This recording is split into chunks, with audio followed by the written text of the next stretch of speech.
Hello बच्चों, welcome to माँ की पढ़ाई। आज हम हिंदी व्याकरण में हमारी भाषा के बारे में पढ़ेंगे, यानी हमारी लैंग्वेज।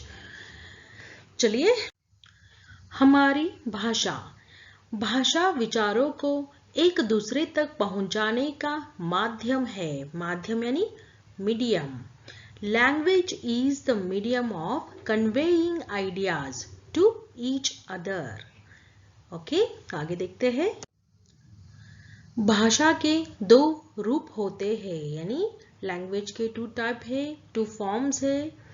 एक है मौखिक यानी ओरल, और सेकंड है लिखित यानी रिटन फॉर्म।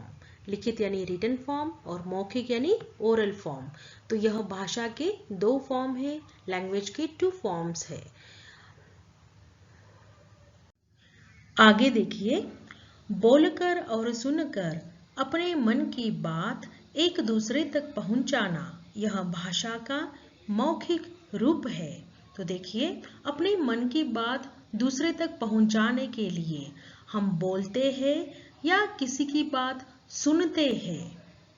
ओके, तो बोलकर और सुनकर जो अपने भावों को व्यक्त किया जाता है, वही भाषा का मौखिक रूप है।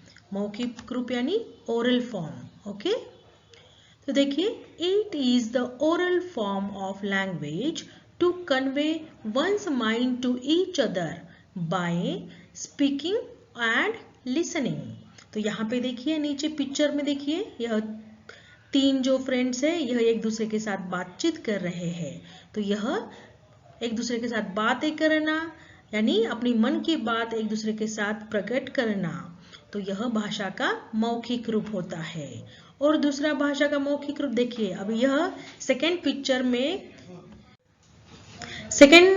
में देखिए, यहाँ पे एक बच्चा जो है वह गाना गा रहा है। यहाँ पे देखिए, बच्चा क्या कर रहा है, गाना गा रहा है। तो यह भी भाषा का क्या है, मौखिक रूप है।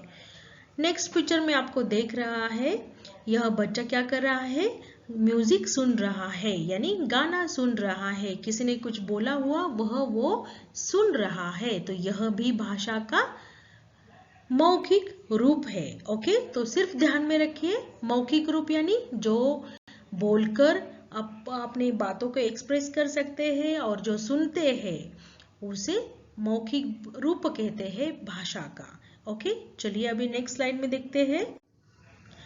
आगे है लिखित रूप। तो पुस्तक में या वर्तमान पत्र में लिखी बात को समझना और पढ़ना, यह भाषा का लिखित रूप है, यानी रिटन फॉर्म है लैंग्वेज का। पुस्तक में यानी बुक्स में दिया हुआ जो लेटर्स है उसको पढ़ना, उसको समझना। वर्तमान पत्र यानी न्यूज़पेपर को पढ़ना, उसको समझना। लेटर जो होते हैं उसको पढ़ना, नोटिस बोर्ड पढ़ना। यह जो हम पढ़ते हैं यानी रीड करते हैं, तो वह क्या होता है, भाषा का लिखित रूप होता है। यहाँ हम अपने विचार व्यक्त करने के लिए किसी पुस्तक पे लिखते हैं, यह भी भाषा का क्या है, लिखित रूप है।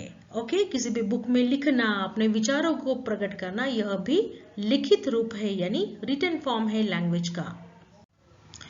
To understand and read what is written in the book or the newspaper is the written form of the language. Okay, तो नीचे कुछ पिक्चर्स दिए हुए हैं। देखिए, यह बच्चा जो है वह बुक पढ़ रहा है, यानी यह लिखित रूप में जो किसी ने लिखा हुआ है उसको पढ़ रहा है। तो यह भाषा का लिखित रूप होगा। यहाँ पे देखिए, सेकंड पिक्चर में कुछ बच्चे जो है वह यूनिफॉर्म में है, यानी इसका मतलब वह स्कूल में है, और उनको नोटिस बोर्ड में कुछ नोटिस लगाया हुआ दिख रहा है। यहाँ पे देखिए, नोटिस बोर्ड में नोटिस लगाया है।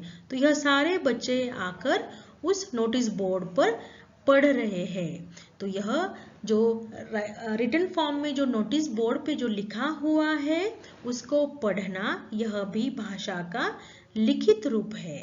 ओके, थर्ड पिक्चर में देखिए, एक बच्ची अपने थॉट्स या लेटर लिख रही है या अपने थॉट्स को कॉपी में लिख रही है। ओके, तो यह भी भाषा का लिखित रूप है। ओके, आपको समझ में आया होगा। ओके, चलिए आगे देखिए। भाषा को लिखने के लिए निश्चित चिन्हों को लिपि कहते हैं। तो भाषा को लिखने के लिए एक कुछ फिक्स साइंस होते हैं। साइन जो है चिन्ह यानी कुछ साइन होते हैं जो फिक्स होते हैं, उसे लिपि कहते हैं। लिपि का अर्थ होता है स्क्रिप्ट। ओके, तो to write a language there are definite signs and we called to it script। तो हम उसको क्या कहते हैं? स्क्रिप्ट कहते हैं। आगे देखिए बच्चों, हिंदी देवनागरी लिपि है। तो हिंदी के जैसे तरह तरह की अनेक भाषाएं हैं, जैसे ही इंग्लिश है, मराठी है, हिंदी है, पंजाबी है। उसी तरह से सारे भाषाओं की एक अपनी लिपि होती है। लिपि यानी सारे भाषाओं की अलग अलग स्क्रिप्ट होती है। उसी तरह हिंदी की जो लिपि है उसे कहते हैं देवनागरी लिपि। तो हिंदी भाषा की देवनागरी लिपि होती है। हिंदी भारत में सबसे अधिक बोले जाने वाली भाषा है। तो हमारे इंडिया में सबसे ज्यादा बोले जाने वाली भाषा कौन सी है? हिंदी है।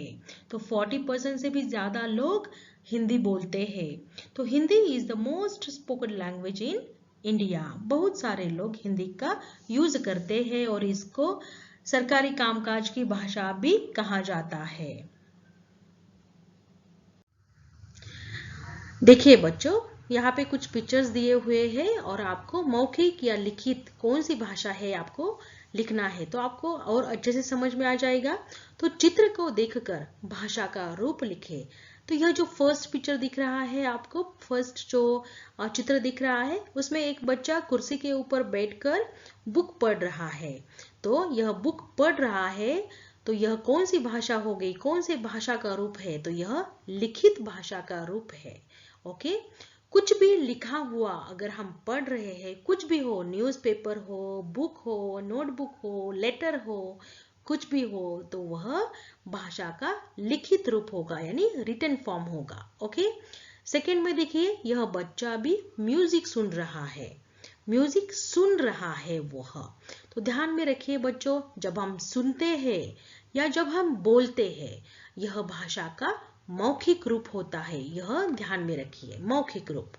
नेक्स्ट थर्ड पिक्चर में देखिए, आपको कुछ बच्चे यहाँ पे बोर्ड पर कुछ नोटिस लगाया हुआ है और वह पढ़ रहे हैं। तो यह भी नोटिस, यह लिखा हुआ है और बच्चे पढ़ रहे हैं। तो यह भी भाषा का कौन सा रूप होगा? लिखित रूप। कुछ भी लिखा हुआ पढ़ना, यह भाषा का लिखित रूप होता है। नेक्स्ट देखिए, यहाँ पे यह जो दो व्यक्ति है, यह अंकल जो है और यह आंटी यहाँ पे दिख रही है, यह दोनों बातचीत कर रहे हैं। तो बातें करना, एक दूसरे के साथ बातें करना, यह भाषा का कौन सा रूप है? मौखिक रूप है। देखिए बच्चों, यहाँ पे क्लियर नहीं दिख रहा है, तो यह भाषा का कौन सा रूप है? मौखिक। आप समझ जाओगे। ओके, नेक्स्ट है, यह बच्चा देखिए अभी गाना गा रहा है। ओके, तो गाना गाना यानी बोल रहा है। तो यह भी भाषा का कौन सा रूप है? तो यह भी भाषा का मौखिक रूप है। नेक्स्ट देखिए, यह बच्ची अपने पेन से कुछ लिख रही है। ओके, तो लिखना या लिखा हुआ पढ़ना, यह भाषा का लिखित रूप है यानी रिटन फॉर्म है। ओके, तो यह भाषा का लिखित रूप है।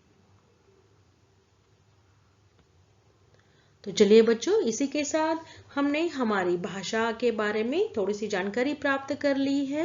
ओके, आई होप आपको समझ में आ गया होगा डिफरेंस मौखिक भाषा और लिखित भाषा के बीच में।